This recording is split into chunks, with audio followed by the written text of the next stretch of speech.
یہ بابرکت اللہ کا شکر ہے کہ اللہ نے ہمیں یہاں اس محفل میں اپنے حبیب پاک کے ذکر کو کرنے کے لیے اور ذکر کو سننے کے لیے توفیق بھی عنایت فرمائی اور وہ موقع بھی عنایت فرمائی۔ برادران عزیز، حضور پاک صلی اللہ علیہ وآلہ وسلم کی تشریف آوری تمام عالمین کے لیے اللہ فرماتا ہے کہ رحمت ہے۔ حضور پاک اس جہاں میں تشریف لائے تو رحمت بن کر تشریف لائے، اور اللہ رب العزت جب اس وصف رحمت کا ذکر فرمایا، اس کے پیچھے جو حکمت ہے اس کو سمجھنے کے لیے ہمیں حالات عرب کا جائزہ لینے کی ضرورت ہے کہ کن حالات میں حضور پاک تشریف لائے، کیسی کیفیات تھی، وہاں کے لوگوں کی فکر کیسی تھی، اور پھر اس منظر کو آپ کی آمد نے کیسے بدل دیا۔ برادران عزیز، جب ہم ایام فترت کا جائزہ لیتے ہیں، وہ وقت کے جہاں عرب میں کوئی نبی موجود نہیں تھے، کیونکہ ہم جانتے ہیں کہ حضرت ابراہیم علیہ السلام اللہ نے حکم دیا کہ ابراہیم آپ عرب کا سفر کیجیے۔ حضرت ابراہیم علیہ السلام اپنی زوجہ مطہرہ اور اپنے شیر خوار شہزادے حضرت اسماعیل علیہ السلام کے ساتھ عرب کا سفر کرتے ہیں۔ اللہ نے وہاں حکم دیا بیت اللہ کی تعمیر کیجیے، بیت اللہ کی تعمیر کی جاتی ہے۔ پھر پروردگار اعلیٰ حکم فرماتے ہیں کہ ابراہیم آپ کو تبلیغ کے لیے اپنے بیوی اپنے بچے کو یہیں چھوڑ جانا ہے، اللہ کی رضا کی خاطر آپ تشریف لے جاتے ہیں۔ پھر واقعہ ہمارے سامنے ہے کہ کیسے وہاں آب زمزم کا معاملہ ہوتا ہے، صفا مروا کی وہ دوڑ بھی ہاجرہ کی، وہ تڑپ ماں کی، وہ حضرت اسماعیل علیہ السلام کے قدموں کا کھسنا، وہاں اللہ کا حکم دینا، جبرائیل امین کا اپنے پر کو مارنا، اور وہاں سے پھر ایک چشمہ پھوٹ اٹھنا پانی کا، جسے ہم زمزم کہتے ہیں۔ برادران عزیز، پانی کی آمد کے ساتھ وہاں پر لوگوں کی آمد بھی شروع ہوئی۔ اطراف و اطراف جہاں جہاں لوگ دور دور بسا کرتے تھے، کیونکہ عرب ایک ریگستانی مقام ہے، ریگستان ہے، تو وہاں پر پانی کی بڑی قلت ہوتی ہے، اور جہاں انہوں نے پانی پایا وہیں پر انہوں نے اپنے لیے گھر کا سامان بھی کر لیا کہ اب سارے کے سارے لوگ پانی کے اطراف میں جمع ہونے لگے، قبیلے سارے آ کر یہیں پر بسنے لگے، اور ایک بستی وہاں بس گئی۔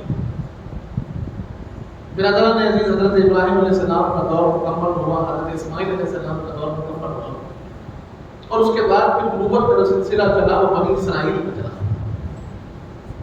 حضرت عیسیٰ علیہ السلام کی جو اولاد ہوئی ان میں قریب 70 انبیاء تشریف لائے، اور حضرت عیسیٰ علیہ السلام تک یہ دور، یہ سلسلہ بنی اسرائیل میں چلا، اور عرب کا جو حصہ تھا وہ نبوت کے پیغام سے عاری رہا، خالی رہا، اور جہاں نبی موجود نہ ہو اس دور کو ایام فترت کہتے ہیں۔ تو وقت کے گزرنے کے ساتھ، حالات کی تبدیلیوں کے ساتھ لوگوں کے افکار بھی بدلنے لگے، اور ان کے مزاجوں میں گمراہیاں بھی شامل ہونے لگی۔ جو خانہ کعبہ اللہ کا گھر ہوا کرتا تھا، لوگوں نے وہاں پر 360 فٹ جمع کیے، اپنے لحاظ سے عبادتوں کو تھوڑا سا بدل دیا۔ طواف بھی ہو رہا ہے لیکن انداز بدلا ہوا ہے، سعی بھی ہو رہی ہے لیکن انداز بدلا ہوا ہے، لیکن وہاں اب تعلقات کی بنیاد بھی اخلاق و نبوت پہ نہیں رہی، اب وہاں تعلقات کی بنیاد ہے طاقت اور انانیت پر، تکبر پر، فخر پر۔ اور ہم نے جانا، ہمیں یہ بات پوری بار سماعت کیا کہ عرب کے ماحول میں یہ بات عام ہو گئی تھی کہ اگر کوئی وہاں بچی پیدا ہو جاتی ان کے گھر اگر کوئی لڑکی تولد ہو جاتی تو وہ لوگ اسے اپنے لیے باعث زحمت سمجھتے، وہ لوگ اسے اپنے لیے منحوس سمجھتے، ذلت کا باعث سمجھتے، اور اسی وجہ سے وہ اپنی بچیوں کو مارنے لگے۔ چھوٹی چھوٹی بچیاں، کم سن بچیاں ہیں، لے جا کر خود اپنے ہاتھ سے خبر کھود کر زندہ درگور کر رہے ہیں۔ وجہ کیا ہے؟ وجہ بتائی گئی یہ ہے کہ وہ سمجھتے ہیں کہ بچی ہمارے لیے ذلت کا سبب بن جائے گی، کہ بچی بڑی ہوگی، ہم اس کی شادی کریں گے تو اس کے بعد شادی ہوگی، وہ قبیلہ ہم سے زیادہ عزت والا فضیلت والا ہوگا اور اس کے سامنے ہمیں جھکنا پڑے گا۔ بچے والوں کے سامنے بچی والوں کو جھکنا پڑتا ہے، اس لیے یہ ذلت سے بہتر ہے کہ ہم اپنی بچی کو ہی مان دیں۔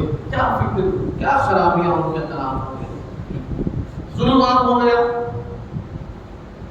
بے حیائی عام ہو گئی، قتل و غارت کی عام ہو گئی، اور چھوٹی چھوٹی باتوں پر قتل ہو جانا، جنگوں کا ہو جانا ان کے پاس عام تھا کہ ایک قبیلے کا اونٹ نکلا اور دوسرے قبیلے کے اونٹ کے دوسرے قبیلے کے کنویں سے پانی پی لیا۔ اس بات پر 120 سال جنگ ہوئی۔ سوچئے کہ انسانی جانوں کی قدر ختم ہو گئی تھی، انسانی اخلاق ختم ہو چکے تھے، اور جہاں بچیوں کی زندگیوں کی کوئی اہمیت ان کے پاس باقی نہیں رہی، اپنے گھر والوں کی اہمیت کوئی باقی نہیں رہی، لوگوں کے جانوں کی اہمیت کوئی باقی نہیں رہی، ایسے ماحول میں حضور پاک تشریف لاتے ہیں۔ برادران عزیز، اسی لیے اللہ فرماتا ہے کہ جب ہم نے اپنے حبیب کو مبعوث فرمایا تو رحمت للعالمین بنا کر دینا، کہ آپ کا اثر عالمین کے ہر ایک ذرے پر محسوس ہوا، آپ کی آمد کا انداز، آپ کی آمد کا جو اثر رہا، ہر ایک اس کو محسوس کیا ہے۔ اور برادران عزیز، ہم دیکھتے ہیں کہ اب اس سے پہلے کے جو حالات میں حضور پاک اس خانوادے میں تشریف لائے ہیں، اس خانوادے کے لیے حدیث پاک میں آتا ہے کہ حضرت جبرائیل علیہ السلام حضور کی بارگاہ میں حاضر ہوئے، حضور پاک کی بارگاہ میں حاضر ہو کر عرض کیا کہ یا رسول اللہ کے حکم سے میں نے زمین و آسمان کے تمام تر مخلوقات کا جائزہ لیا، تمام باعظمت گھرانے جو اب تک آئے ہیں، حضرت آدم علیہ السلام کی خلقت سے لے کے حضرت عیسیٰ علیہ السلام کی بعثت تک، اور اس کے بعد جتنے گھرانے، جتنے قبیلے، جتنے خاندان، جتنے لوگ آئے ہیں، جتنے بڑے بڑے بادشاہ آئے ہیں، ان تمام کا میں نے جائزہ لیا، تمام کی عظمتوں کو دیکھا، انبیاء علیہ السلام اور ان کے خاندانوں کی عظمتوں کو بھی دیکھا، بڑے بڑے بادشاہ اور ان کے خاندان کی عزتوں کو بھی دیکھا، ان کے وقار کو بھی دیکھا، ان کی خوبیوں کو بھی دیکھا، اور ان تمام کا جائزہ لینے کے بعد میں آپ کی بارگاہ میں حاضر ہو کر عرض کرتا ہوں کہ اللہ نے جس قبیلے میں، جس خاندان میں آپ کی بعثت فرمائی ہے، آپ کی ولادت باسعادت فرمائی ہے، وہ دنیا کا سب سے بہترین خاندان ہے۔ بنو ہاشم یہ دنیا کا سب سے بہترین خاندان۔ اسی طرح ایک اور حدیث پاک میں حضور پاک فرماتے ہیں کہ اللہ نے میرے نور کو پاک سلبوں سے، پاک ارحام میں، پاک رحموں سے، پاک سلبوں میں یوں ہی منتقل کرتے رہے۔ کوئی ایک بھی میرے نسب میں ایسا نہیں جو مشرک ہو، ایسا نہیں جو گناہ گار ہو، ایسا نہیں جو خطا کار ہو۔ اللہ نے میرے لیے ایسا انتظام فرمایا ہے کہ جو اس وقت کا سب سے اعلیٰ، سب سے بہتر ہوتا وہ میرے نور کا متحمل ہوتا۔ تو یہاں اس حدیث پاک سے ایک اور مسئلے کی وضاحت ہوتی ہے۔ لوگوں کے ذہنوں میں ایک بات کو ڈالا جا رہا ہے کہ نعوذ باللہ حضور پاک کے جو والدین تھے وہ اسلام پر نہیں تھے، وہ گمراہی پر تھے۔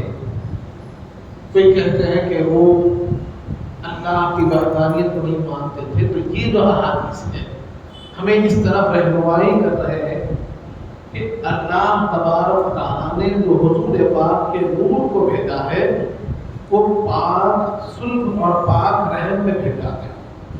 اور جب آپ قرآن مجید پڑھتے ہیں تو قرآن مجید میں جو سب سے بڑی ناپاکی کا ذکر کیا گیا ہے وہ ناپاکی کا نام کفر و شرک ہے. اللہ نے کہا ہے کہ یہ نجس ہے.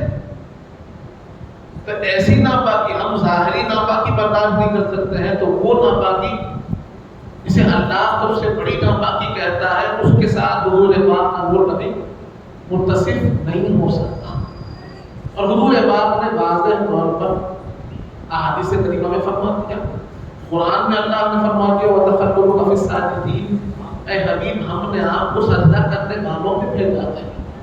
اب اس پر کوئی خیال کرتے ہیں کہ اگر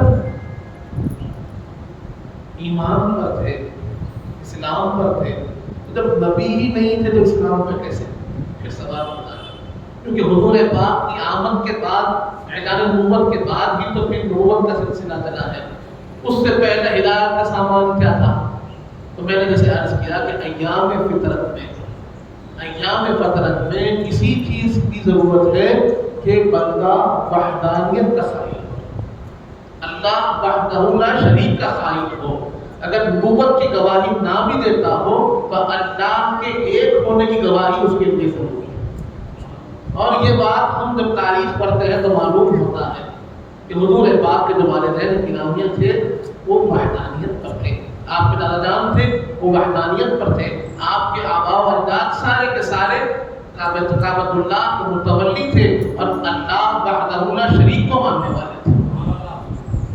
برادران عزیز، اس کے بعد ایسی تو بہت سی تحقیقیں آپ کو ملیں گی، بہت سے دلائل ملیں گے، لیکن یہ بات کو ذہن میں صاف کر لیجیے کہ حضور پاک کے جو والدین گرامی تھے وہ وحدانیت پر تھے، اللہ کو ماننے والے، اسلام کے پیغام کو ماننے والے تھے، دین ابراہیمی کو ماننے والے تھے. اب جب حالات آگے بڑھنے لگے، ایام کے دور کے ساتھ حضرت عبداللہ جو حضور پاک کے والد گرامی ہیں، آپ کی ولادت باصرات،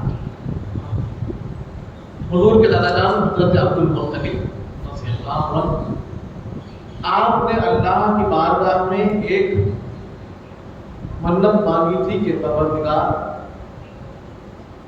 اگر میرے 10 بیٹے صحیح سالم پیدا ہوں اور بچ جائیں تو میں ایک بیٹے کی قربانی آپ کی بارگاہ میں. معاملہ ایسے ہی ہوا. ادھر انہوں نے دعا کی، اللہ نے ان کی دعا کو قبول کر لیا، اور جو بچے ان کے انتقال فرما رہے تھے وہ انتقال ہونا رک گئے. اب ایک کے بعد ایک جو بچے پیدا ہونے لگے وہ صحیح سلامت رہنے لگے. جب 10 بچے سلامتی کے ساتھ موجود ہو گئے تو انہیں اپنی وہ قسم یاد آئی، اپنی وہ دعا و منت یاد آئی کہ میں نے اللہ کی بارگاہ میں یہ دعا کی تھی کہ اگر میرے 10 بچے صحیح سلامت ہو جائیں گے تو میں ایک بچے کو اللہ کی راہ میں قربان کر دوں گا. لیکن اب سمجھ میں نہیں آ رہا کہ ایک والد اپنے بچے کو کیسے قربان کر دے، کیسے قربان کر دے. لیکن بات پوری کرنی ہے. قرآن ڈالا گیا، کس کی باری ہے؟ تو حضرت عبداللہ کا نام ہے جو سب سے شہید تھے. انہوں نے کہا کہ اس کا حل کیا ہو. تو وہاں جو کاہن ہوا کرتے تھے، جو راہب ہوا کرتے تھے، ان کے پاس جا کر اس مسئلے کے سوال کے بارے میں پوچھا گیا تو انہوں نے کہا کہ ایسا کرو کہ تم 100 اونٹ قربان کرو، اللہ کی راہ میں 100 اونٹ قربان کرو اور دعا کرو کہ اللہ تم کو اس کی قبولیت کے کوئی آثار، کوئی اشارہ بتا دے. 100 اونٹ قربان ہوئے، کوئی اشارہ نہ آیا. 200 اونٹ قربان ہوئے، کوئی اشارہ نہ آیا. 300 اونٹ قربان کر دیے گئے. تب جا کر اس راہب نے کہا کہ نہیں، اب ہمیں اشارہ ملتا ہے کہ اللہ نے تمہاری اس قربانی کو قبول کر لیا. برادران عزیز، اسی لیے حضور پاک صلی اللہ علیہ وآلہ وسلم فرماتے تھے انا ابن ذبیحتین، میں 2 ذبیح اللہ کا بیٹا ہوں. ایک اسماعیل ذبیح اللہ ہے، ایک عبداللہ ذبیح اللہ ہے. یہ دونوں کے لیے اللہ کی بارگاہ میں قسم کھائی گئی تھی. دونوں کو اللہ کی راہ میں قربان کرنے کو پیش کیا گیا تھا. دونوں کے بدلے میں اللہ نے ایک طرف دمبے کی قربانی قبول کر لی، ایک طرف اونٹوں کی قربانی قبول کر لی۔ برادران عزیز، حضرت عبداللہ جب آپ بڑے ہوئے اور آپ فرماتے ہیں کہ میں وادیوں کے پاس سے گزرتا ہوں اور پہاڑوں سے مجھے آواز آتی ہے السلام علیکم یا ابا محمد صلی اللہ علیہ وآلہ وسلم۔ آپ کہتے ہیں کہ میں پریشان ہو جاتا کہ کیسی آوازیں سن رہا ہوں۔ جب 2-4 مرتبہ آپ نے یہ آواز سنی تو آپ نے اپنے بابا جان سے جا کر عرض کیا کہ بابا جان عجیب معاملات شروع ہو گئے، آج تک ایسے معاملات کبھی نہ ہوئے تھے، لیکن اب کچھ دن سے کچھ روز سے ایسا ہو رہا ہے کہ میں پہاڑوں کے آواز سن رہا ہوں، درختوں سے آواز سن رہا ہوں، کوئی پکارنے والا نظر نہیں آتا، لیکن آوازیں ضرور آ رہی ہیں کہ لوگ مجھے ابا محمد کہہ کر پکار رہے ہیں اور مجھے سلام کر رہے ہیں۔ حضرت عبد المطلب نے جب سنا تو آپ نے فرما دیا کہ یہ بات میرے ساتھ بھی ہوا کرتی تھی، جب میں تمہاری عمر میں تھا تو میرے ساتھ بھی ایسے آوازیں میں نے سماعت کی تھی، اور اب یہ تمہارے ساتھ ہو رہا ہے تو میں سمجھتا ہوں کہ اللہ تمہارے ذریعے اس دنیا میں کوئی بڑی شخصیت کو بھیجنے والا ہے اور اسی کی خوشخبری تم کو دی جا رہی ہے۔ برادران عزیز، عرب کا ایک پیشہ تجارت میں تھا کہ تجارتی سفر پر وہ کبھی یمن کو، کبھی شام کو، کبھی عراق کو، کبھی ایران کو جایا، یہاں کا مال ادھر بیچتے اور ادھر سے کچھ لا کر عرب میں بیچا کرتے، یہی طریقہ کار۔ حضرت عبداللہ بھی تجارتی سفر پر جایا کرتے۔ آپ فرماتے ہیں کہ ایک تجارتی سفر پر ایک خاتون ملی جس کی نیکی کے بڑے چرچے تھے، جس کی پاک دامنی اور نیکی کے اس علاقے میں بڑے چرچے ہوا کرتے تھے۔ جب اس سے ملاقات ہوئی تو اس خاتون نے آپ سے نکاح کی پیشکش کی۔ خاتون نے کہا کہ عبداللہ اگر آپ نکاح کرنا چاہیں تو مجھ سے نکاح کر لیجیے۔ حضرت عبداللہ نے، کیونکہ آپ نے اپنے بڑوں سے اس بارے میں کہیں پوچھا نہیں تھا، سوچا نہیں تھا، آپ نے کہا کہ ابھی اس بارے میں کوئی میرا خیال نہیں ہے اور میں اس بارے میں تمہیں کچھ کہہ نہیں سکتا قطعی طور پر، اور آپ وہاں سے لوٹ گئے۔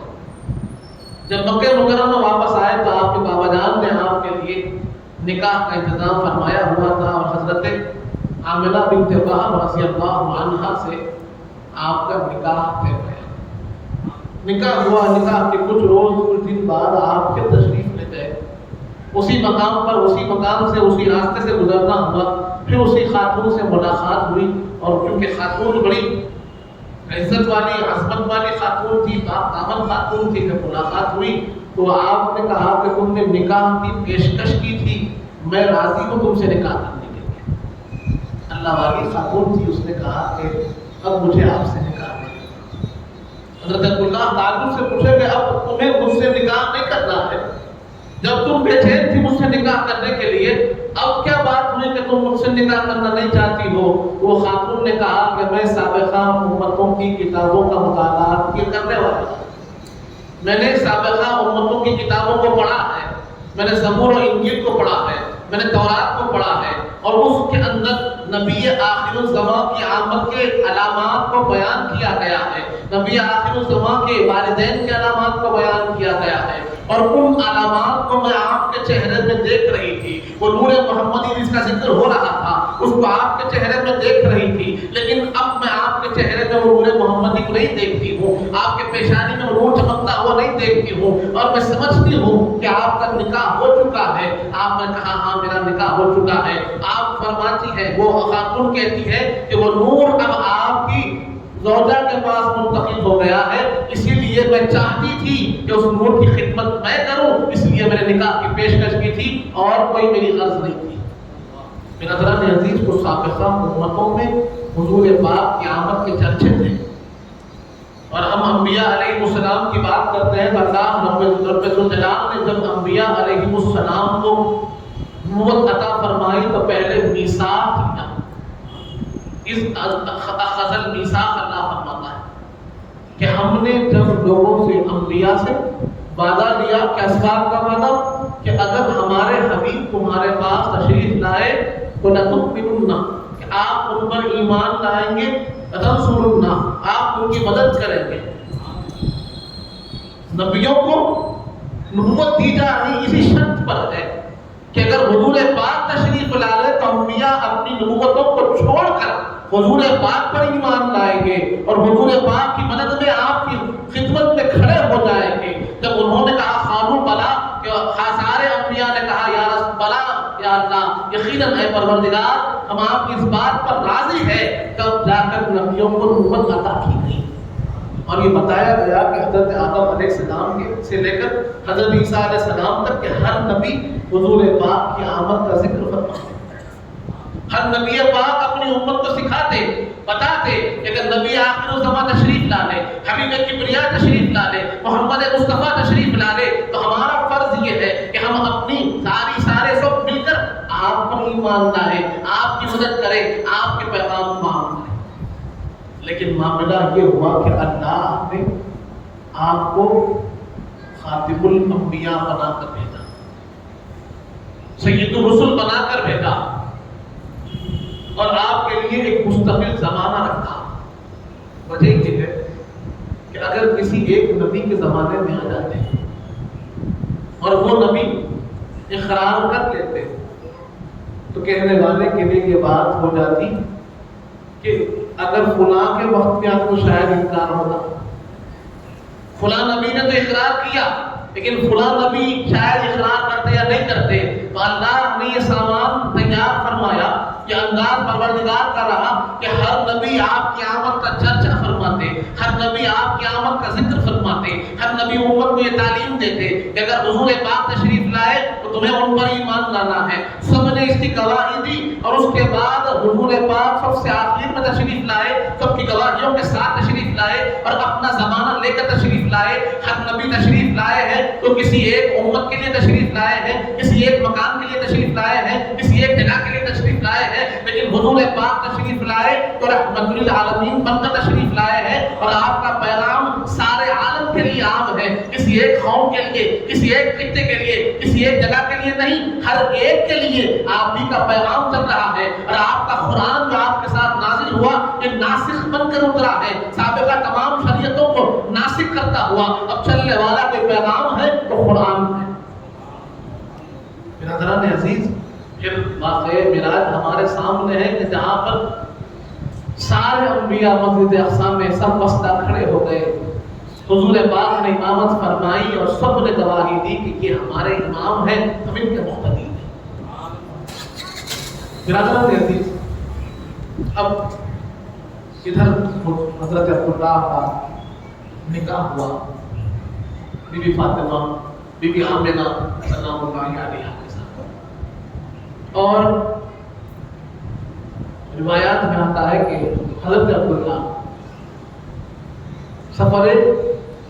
ایک سفر پر نکلے، تجارتی سفر تھا، جس میں آپ بیمار ہوئے اور وہیں پر آپ کا وصال ہو گیا۔ بی بی آمنہ حاملہ ہے، آپ کو خبر ملتی ہے کہ حضرت عبداللہ آپ کے قابل، آپ کے دور، آپ کے شوہر کا انتقال اور وصال ہو گیا۔ برادران عزیز، اس کے بعد بی بی آمنہ انتظار میں ہے کہ وہ وقت کب آنے والا ہے۔ آپ فرماتی ہیں، جیسے میں نے عرض کیا کہ رحمت کے جو آثار ہیں وہ ہر جگہ محسوس ہوئے، ہر جگہ محسوس ہوئے کہ جو خواتین ماں بنتی ہیں تو انہیں ان مراحل میں کچھ تکلیفیں بھی ہوتی ہیں، حمل کی بھی تکلیف ہوتی ہے، وضع حمل کی بھی تکلیف ہوتی ہے، لیکن بی بی آمنہ فرماتی ہے کہ مجھے ایسی کوئی تکلیف کبھی محسوس نہیں ہوئی، کبھی محسوس نہیں ہوئی، کیونکہ کیسے ممکن ہو کہ جو رحمت للعالمین ہو وہ کسی لحاظ سے بھی باعث تکلیف ہو۔ تو آپ کے اما جان فرماتی ہے کبھی کوئی تکلیف، کوئی زحمت میں نے محسوس نہیں کی، یہاں تک کہ وہ وقت بھی آ گیا کہ جب حضور پاک اس جہاں میں تشریف لانے والے تھے، اور جب میں اپنے حجرے میں تھی تو میں نے حجرے میں دیکھا کہ ایک عجیب قسم کی مخلوق مجھے آ کر مل رہی ہے۔ ایسی خواتین چہرے نورانی آ کر مجھے مل رہی ہے۔ اب مجھے آپ فرماتی ہیں میں نے آج تک ویسا چہرے نہیں دیکھے جو خاتونیں آتی اور میری خدمت سے معمول ہوتی۔ اللہ ایسا انتظام فرما رہا ہے۔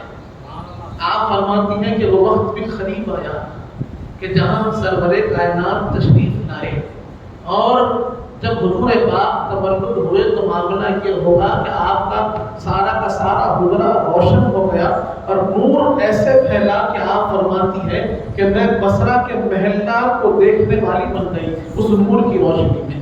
صلاۃ السلام کے لیے کھڑے۔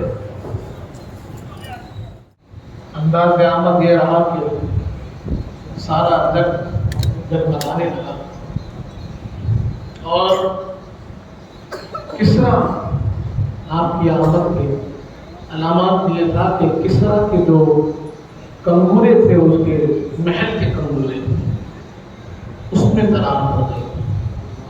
فارس کی آگ جو 1000 سال سے روشن تھی، جس کی وہ پرستش کیا کرتے تھے، وہ آگ بجھ گئی، اور لوگ جان گئے کہ جو تشریف لانے والے تھے تشریف لا چکے۔ جاء الحق وزهق الباطل ان الباطل کان زہوقا، کہ حق تشریف لا چکے ہیں اور باطل کو مٹنا ہے۔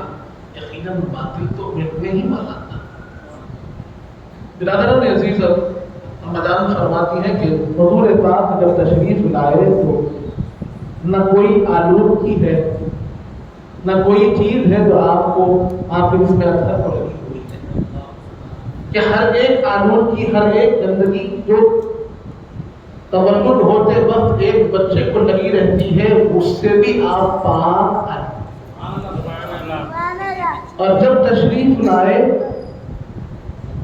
تو حالت سجدے میں آپ کو پایا گیا، زبانوں میں حرکت پائی گئی، انگلی کا اشارہ ہونے لگا۔ لوگ مؤرخین یہاں تک لکھتے ہیں کہ سننے والوں نے جب سنا تو یہ سنا کہ ایک طرف اللہ کی گواہی دی جا رہی ہے، اور دوسری طرف فرمایا جا رہا ہے ربی حبلی امتی، ربی حبلی امتی۔ برادران عزیز، ایسی رحمت، ایسے نبی کے جن کی امتی ہونے پر جتنا ہم ناز کرے کم ہے، جن کی نسبتوں کے حضور پر اتنا ناز کرے کم ہے کہ حضرت موسیٰ علیہ السلام جیسے باعظمت رسول بھی خواہش کرتے تھے کہ اے پروردگار میری رسالت کو لے لے، تیرے حبیب کا امتی بنا دے۔ حضرت عیسیٰ علیہ السلام دعا فرماتے کاش کہ میں حضور پاک کا امتی ہو جاتا۔ یہ مقام، یہ کرم اللہ کا ہمارے لیے ہے کہ اللہ نے ہمیں حضور پاک کا امتی بنا کر بھیجا ہے۔ برادران عزیز، اس کے بعد ہم دیکھتے کیا ہے کہ اب رفتہ رفتہ سفر آگے بڑھنے لگا۔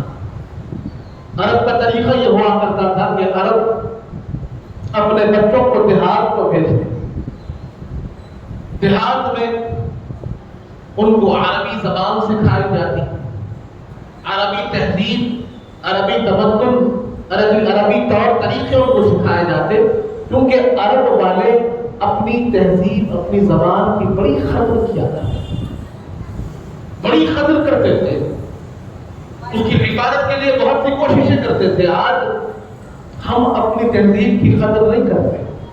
آج ہمارے نوجوان اردو زبان سے نابلد ہے، عربی زبان سے نابلد ہے، فارسی تو مفقود ہو گئی ہے۔ آج سے 50 برس پہلے ہمارے بزرگ یہاں تشریف فرما ہے، وہ جانتے ہیں کہ جتنے لوگ موجود تھے سب اردو پڑھتے تھے، عربی پڑھتے تھے، فارسی جانتے تھے، لیکن آج لوگ، ہمارے بچے اردو پڑھ بھی نہیں پاتے۔ اس کی بنیادی وجہ کیا ہے؟ کیونکہ ہم نے اس کی قدر نہیں کی۔ آج ہم زبان تو بول لیتے ہیں، اردو سن لیتے ہیں، لیکن اردو پڑھ نہیں سکتے، اردو لکھ نہیں سکتے۔ تھوڑے مشکل الفاظ آ جائے ہم ان الفاظ کو سمجھ نہیں سکتے۔ زبان ہماری، ہم نے حفاظت نہیں کی، لیکن عرب کا طریقہ الگ تھا۔ وہ اپنی زبان کی بڑی اہمیت جانتے تھے، اس کے لیے بڑی بڑی جو ہے کوشش کیا کرتے تھے، جدوجہد کیا کرتے تھے. اسی لیے انہوں نے اس طریقے کو اپنا لیا کہ اپنے بچوں کو دیہات کو بھیجتے تھے، خصوصاً جو مکہ مکرمہ ہے، بڑا شہر ہے، جہاں پر ہر جگہ کے لوگ آتے اپنا سامان لے کر، اپنی تہذیب لے کر، اپنی زبان لے کر. تو عرب یہ نہیں چاہتے تھے کہ یہ جو باہر والے آ رہے ہیں ان کا اثر ہمارے بچوں کی زبان پر ہو، ان کی زبان پر یہ کلچر، یہ زبان کا اثر نہ ہو. اس لیے اپنے بچوں کو گاؤں کو بھیجتے، کیونکہ وہاں کی عربی پیور ہوتی، وہاں کی عربی پختہ ہوتی، فصیح ہوتی، اس کے اندر کوئی ملاوٹ نہیں ہوتی. برادران عزیز، اب جہاں یہ طریقہ رواج پایا وہیں پر کچھ لوگوں نے اسے اپنا پیشہ بھی بنا لیا.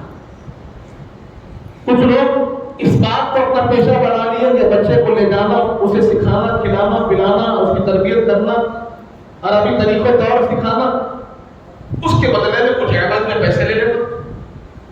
تو یہ طریقہ وہاں پر رائج ہو گیا.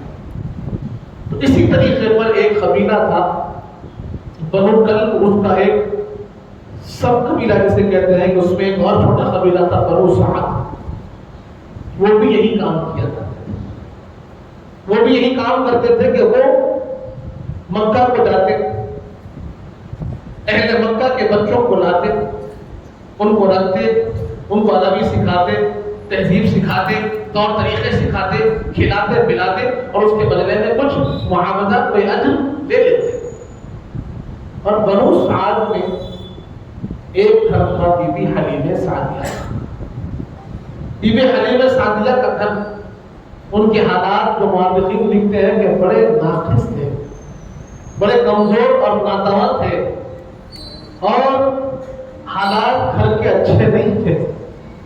بڑی امید کے ساتھ وہ اس سفر پر نکلی تھی، کیونکہ محسوس کر رہے تھے کہ کمزوری ہے، لاچاری ہے، ضرورت ہے. اگر کوئی ہمارے ساتھ اچھا سلوک ہو جائے، کوئی اچھے گھر کا شہزادہ ہم کو مل جائے تو ہماری حالت سدھر جائے گی.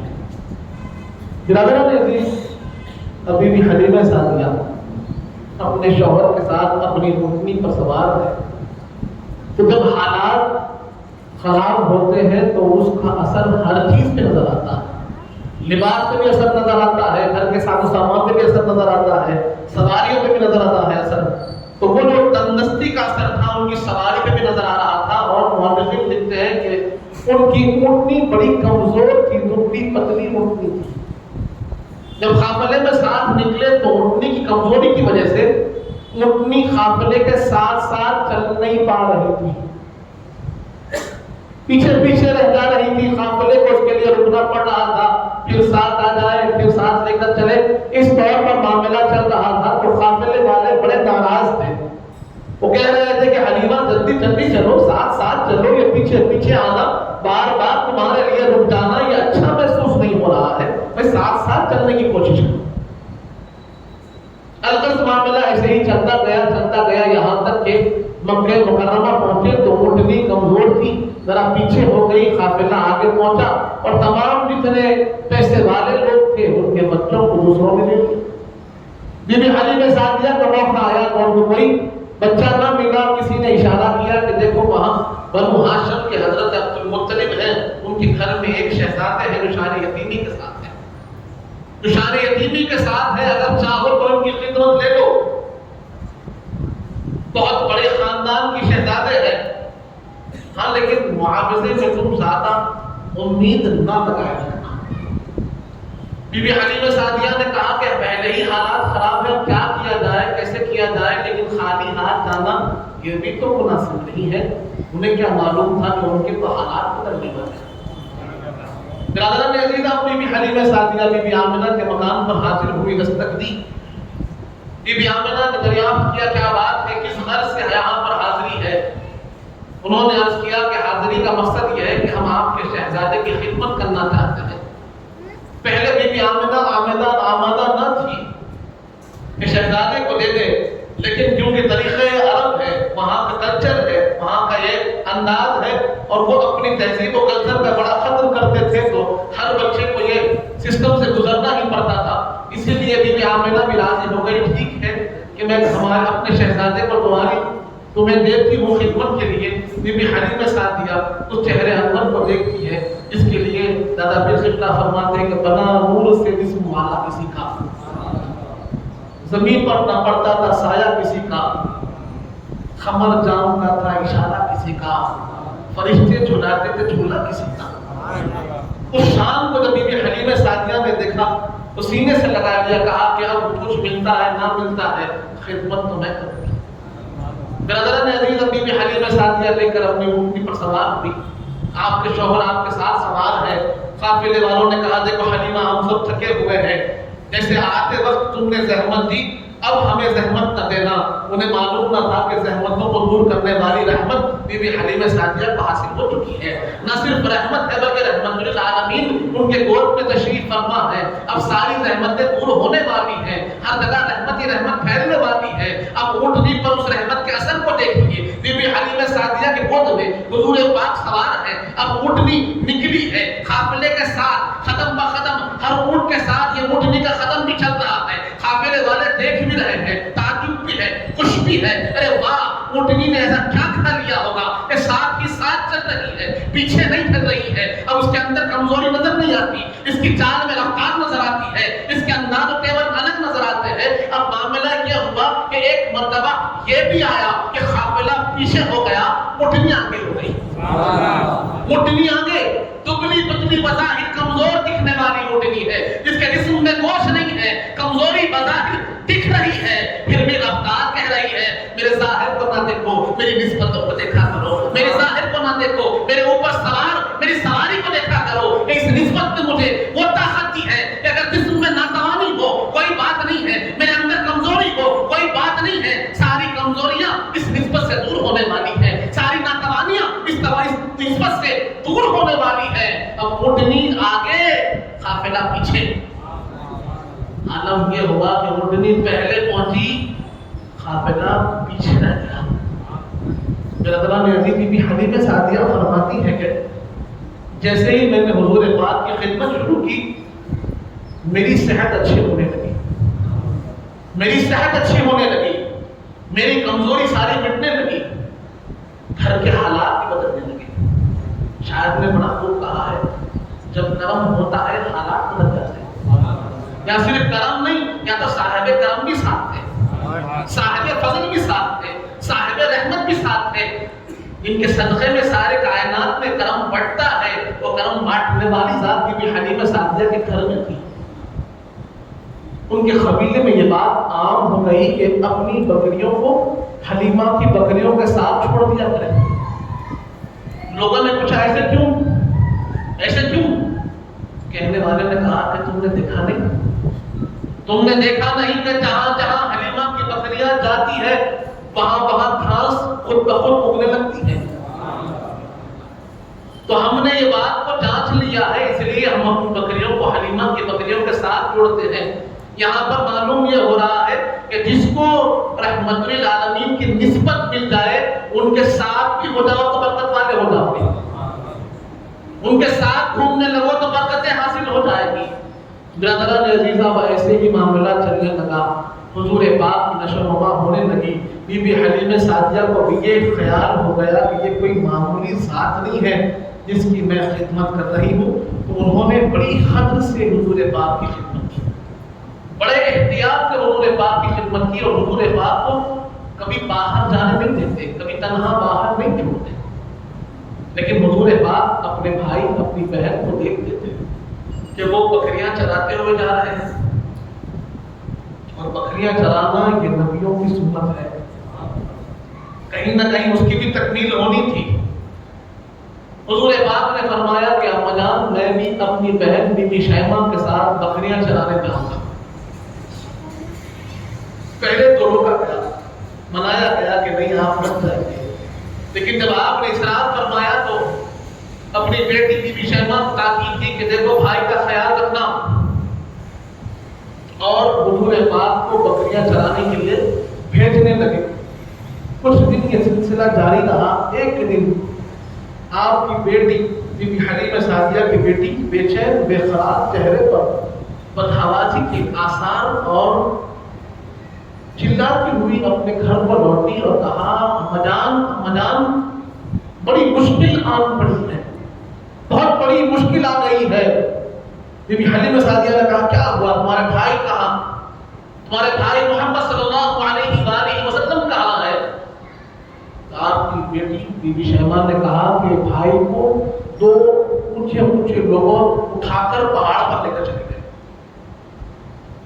یہ سننا تھا کہ سارے قبیلے میں ایک ہلچل مچ گئی. سارے قبیلے والے جمع ہوئے اور حضور پاک کی تلاش میں اس پہاڑ کے دہانے پر آ گئے جہاں پر جس کی چوٹی پر وہ اونچے اونچے لمبے لمبے لوگ حضور پاک کو لے کر چلے گئے تھے. اور قریب تھا کہ اس پہاڑ پر چڑھا جاتا, حضور پاک کی تلاش کی جاتی, لیکن حضور پاک اس پہاڑ کی چوٹی سے اتر رہے ہیں اپنے ننھے ننھے قدموں کے ساتھ. بی بی حلیمہ سعدیہ نے اس منظر کو دیکھا, دوڑتی ہوئی گئی, حضور پاک کو اپنے سینے سے لگا لیا, کہا بابا کیا بات ہے, کون لوگ تھے, کہاں لے کر گئے, کیا وجہ تھی؟ سوال پر سوال ہونے لگے. حضور پاک نے کہا معلوم نہیں کون لوگ تھے, مجھے پورے لوگ تھے, پہاڑ کی چوٹی پر مجھے لے گئے اور میرے اس سینے کو کھول دیا. قرآن کہتا ہے الم نشرح لک صدرک, اے حبیب کیا ہم نے آپ کے سینے کا انشراح نہیں فرمایا, کیا ہم نے آپ کے سینے کو نہیں کھولا تھا؟ سینے کو کھولا گیا, کوئی پانی لیا گیا, نورانی پانی لیا گیا اور میرے سینے کو دھو دیا گیا. یہ بات عقلوں میں آنے والی ممکن ہی نہ تھی, لیکن جو امکان آج ہمارے پاس اوپن ہارٹ کی شکل میں موجود ہے وہ امکان ملا ہے حضور پاک کی سیرت سے. لوگوں کو معلوم ہوا کہ سینہ کھولا بھی جا سکتا ہے. کیسے؟ حضور پاک کی سیرت پڑھی تو معلوم ہوا سینہ کھولا بھی جا سکتا ہے.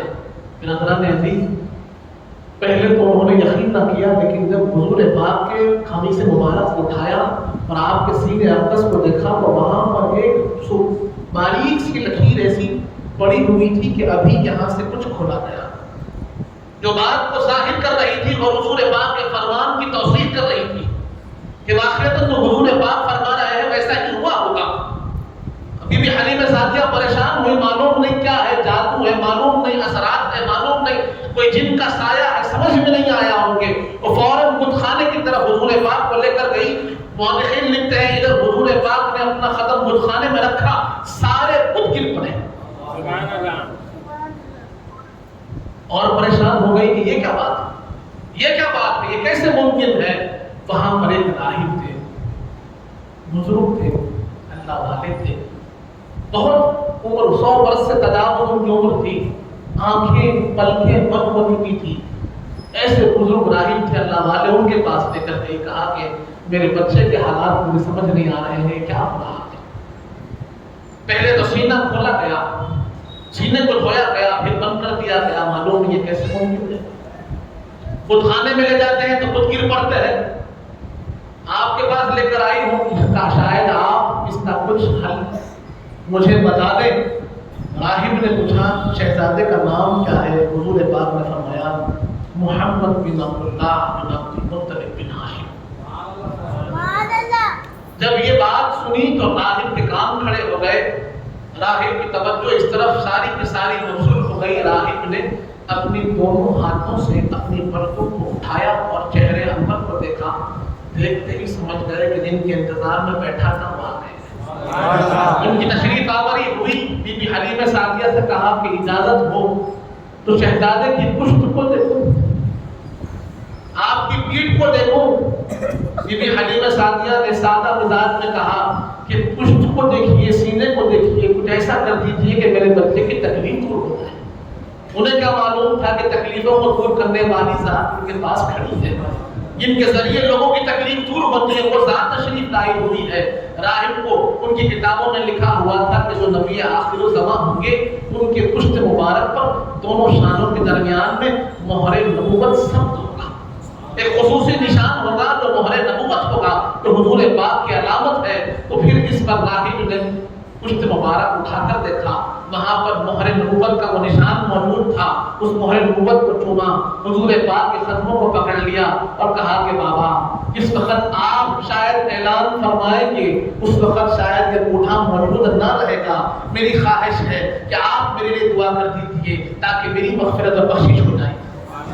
بی بی حلیمہ سعدیہ پریشان کہ میں دعا پڑھانے کو آئی ہوں اور یہ راہب خود ان سے دعا مانگ رہا ہے، آخر بات کیا ہے، ماجرا کیا ہے، کون ہے؟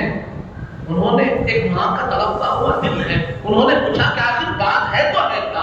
میں آپ کو کہتی ہوں دعا کے لیے، آپ میرے بچے کو کہتے ہیں دعا کے لیے، کیا قصہ ہے؟ تو کہا کہ حلیمہ یہ وہ ذات ہے کہ جن کے لیے ساری کائنات پیدا ہوئی، یہ وہ ذات ہے جن کے لیے افلاک کو پیدا کیا گیا، یہ وہ ذات ہے کہ جن کے انتظار میں عیسیٰ بھی تھے، موسیٰ بھی تھے، داؤد بھی تھے، یونس بھی تھے، ہارون بھی تھے، آدم سے لے کر عیسیٰ تک جتنے نبی آئے انہی کے بارے میں کہتے کہتے آئے ہیں، اپنی امت کو سناتے ہوئے آئے ہیں۔ یہ ہماری خوش قسمتی ہے کہ ہم نے ان کے دیدار کو اپنے آنکھوں سے کر لیا ہے، اور میں دعا چاہتا ہوں اگر یہ دعا کر دے تو میری مغفرت ہو جائے گی۔ اس کے بعد راہب نے کہا کہ حلیمہ یہ بہت بڑی ذمہ داری ہے، انہیں لے جا کر تم ان کے گھر والوں کو سپرد کر دو۔ برادران عزیزم، بی بی حلیمہ سعدیہ حضور پاک صلی اللہ علیہ وسلم کو آپ کے اپنے جان بی بی آمنہ کے پاس لا کر پیش کر دیتی ہے، اور وہاں سے پھر بی بی آمنہ ہی آپ کی پرورش کرنا۔ 6 برس کی عمر مبارک حضور پاک صلی اللہ علیہ وسلم تو 6 برس کے ہوئے تو آپ کی اپنی جان اور آپ کی باندھی ان کے ساتھ اپنے ننیال کا سفر جو مدینہ پاک کے قریب تھا، ننیال میں حاضر تشریف لائے، یہاں پر اپنے ننیال والوں سے ملے، اور اس کے بعد جب مکے کی واپسی تھی تو راستے میں آپ کی اما جان بی بی آمنہ سلام اللہ علیہا کی طبیعت ناساز ہوئی، اور اسی بیماری میں آپ کا وصال ہو گیا۔ برادران عزیز، سوچنے والی بات ہے کہ 6 برس کے شہزادے ہیں اور اپنی اما جان کا وصال اور اس کی خبر اور اس کے سانحے سے کیسے دوچار ہوئے ہوں گے۔ مورخین لکھتے ہیں کہ جب بی بی آمنہ کا وصال ہوا، آپ کو تدفین کی گئی، آپ کی قبر اندر بنائی گئی، تو حضور پاک اما جان بی بی آمنہ کی قبر کو لپٹ کر گھنٹوں تک روتے رہے، گھنٹوں تک روتے رہے۔ آپ کو آپ کی باندھی سنبھال رہی ہے لیکن آپ سنبھل نہیں رہے ہیں، اور بہت دیر تک اپنے اما جان کی قبر انور پر روتے رہے، اور یقیناً اس بات کو محسوس کرتے رہے کہ نہ بابا جان ہے نہ اما جان ہے، کیا ہوگا، کیسے ہوگا۔ 6 برس کی عمر میں یہ غم آپ نے محسوس کیا۔ برادران عزیز، اس کے بعد جب آپ کی باندھی آپ کو لے کر آپ کے دادا جان حضرت عبد المطلب کے پاس آتی ہے، اور وہاں سے 8 برس کی عمر تک حضرت عبد المطلب آپ کی دیکھ بھال کرتے ہیں، آپ کی خدمت کرتے ہیں۔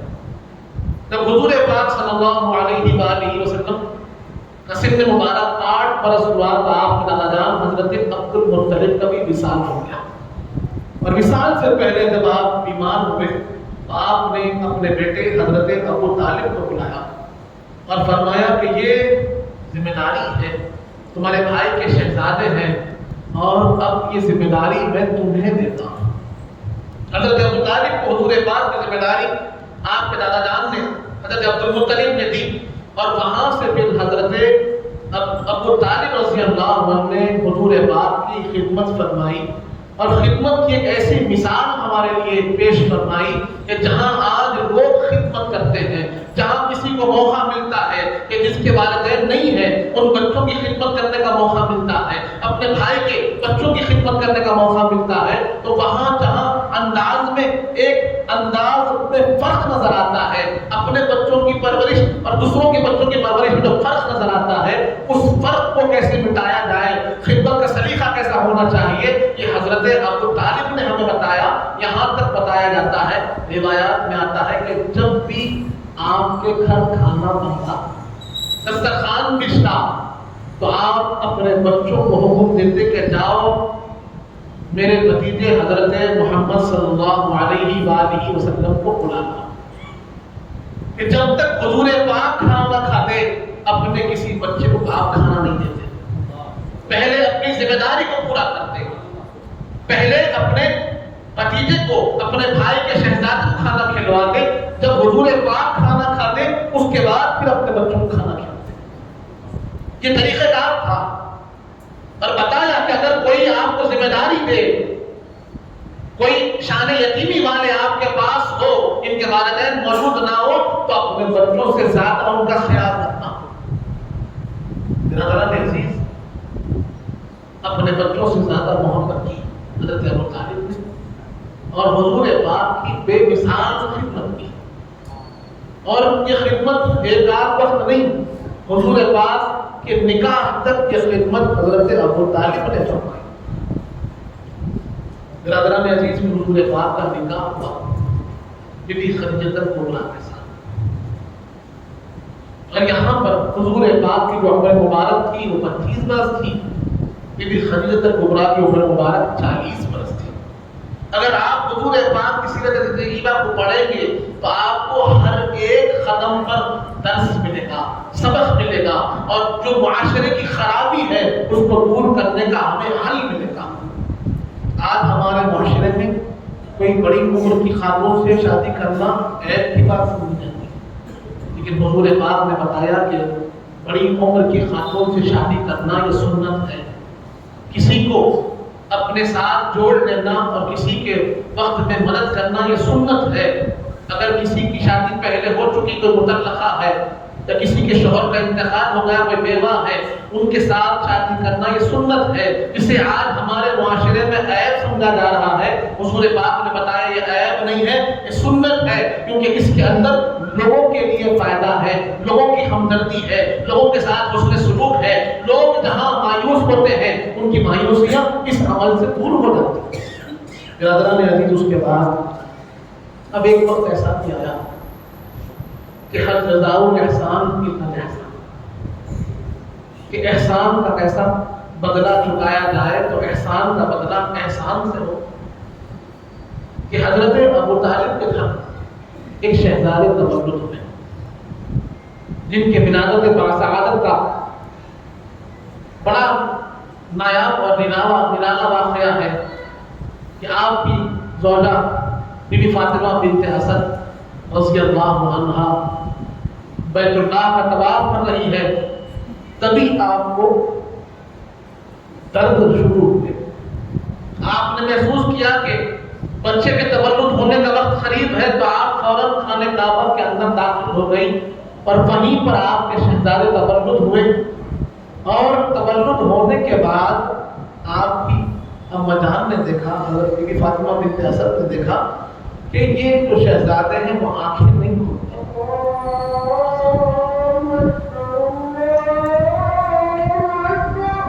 انشاءاللہ کچھ ہی دیر میں ہم نماز کے لیے میں بات کو مکمل کروں، اور بات کو مکمل کرنے کے بعد نماز کے لیے ہم آگے بڑھ جائیں گے کہ وہ شہزادے تولد ہوئے خانہ کعبہ میں، جن کو ہم مولا علی کہتے ہیں۔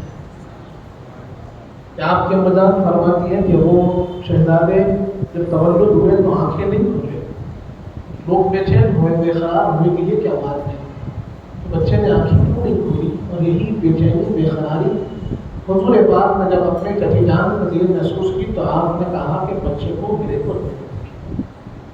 محدثین لکھتے ہیں کہ حضور پاک نے شہزادے کو گود میں دیا، اور ادھر مولا علی نے اپنی آنکھیں کھولی۔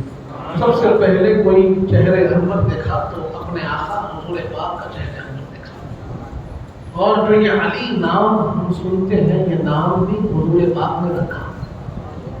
آپ کی اما جان نے نام رکھا تھا حیدر،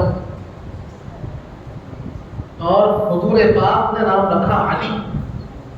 اور اس کے بعد حضرت ابو طالب جو حضور پاک کے چچا، جو حضور پاک کی بڑی خدمت کی تھی، تو آپ نے اپنے چچا سے فرمایا کہ چچا آپ کثیر العیال ہیں، آپ کے بہت سے بچے ہیں، میں چاہتا ہوں کہ آپ کے کسی بچے کو میں لے لوں، اپنی ذمہ داری میں لے لوں، میری ضمانت میں لے لوں، میری کفالت میں لے لوں، اور اس کی تمام ذمہ داری میں پوری کروں گا، کیونکہ آپ نے بڑی خدمت کی ہے میری۔ تو اس پر حضرت ابو طالب نے کہا کہ دیکھو طالب بڑے ہیں، ان کو چھوڑ دیجیے، یہ میرا ہاتھ پٹاتے ہیں۔ آپ اس کے بعد جس کو چاہیے، عقیل ہے، جعفر ہے، علی ہے، جس کو چاہے آپ لے لیجیے۔ حضور پاک نے کہا میں علی کو لیتا ہوں، علی کی پرورش آج سے میرے پاس ہوگی، جو آپ نے احسان کیا اس احسان کے بدلے علی میرے ہوئے۔ برادران عزیز، اس طور پر حضور پاک نے اپنے چچا حضرت ابو طالب کا احسان بھی مکمل کیا، اور مولا علی مشکل کشا کو اپنی پرورش میں لیا کہ بچپن سے اب جوانی تک حضور پاک کے سائے میں آپ کی جو ہے نشو و نما ہوئی، آپ کی پرورش ہوئی، آپ کی تربیت ہوئی، آپ کی تعلیم ہوئی۔ کیونکہ وقت کم ہوا، انشاءاللہ آئندہ موقع پہ ہم سنیں گے حضور پاک کی سیرت کی جو واقعات ہیں۔ ویسے مکہ مسجد میں جو ہمارا درس چلتا ہے سیرت کا، بعد نماز جمعہ اس کے اندر ہم مسلسل اور مفصل سیرت طیبہ کو سن رہے ہیں۔ انشاءاللہ آپ سب وہاں پر بھی تشریف لا سکتے ہیں۔ اللہ تعالیٰ اس دعائیں مانگے جب تک سرکار اسلام پر موت ایمان پر دے، وقت نگاہ حضور پاک صلی اللہ علیہ وسلم کا دیدار نصیب فرما لے، میرے کو سارے متقیوں پر اظہار بنا، ہمارے گناہوں کو معاف فرما، ہمارے گناہوں کو نیکیوں سے تبدیل کر دے مالک۔ ہم میں جو پریشان حال ہیں ان کی پریشانیوں کو دور فرما، ہم میں جو بیمار ہیں انہیں شفا کامل عطا فرما، ہم میں جو مخروط ہیں ان کے خطوں کو عطا فرما، جو کچھ کہے ہیں جو کچھ سنے ہیں اس پر عمل کرنے کی توفیق عطا فرما۔ حضور پاک صلی اللہ علیہ وآلہ وسلم کا سچا غلام و امتی بنا مالک، اہل بیت اطہار کا غلام بنا، صحابہ کرام کو چاہنے والا بنا، اولیاء اللہ کو چاہنے والا بنا، ان کے بتائے راستے پر چلنے کی توفیق عطا فرما۔ صلی اللہ تعالی علی خیر خلقہ سیدنا محمد وعلی آلہ وصحبہ وسلم، والحمد للہ رب العالمین۔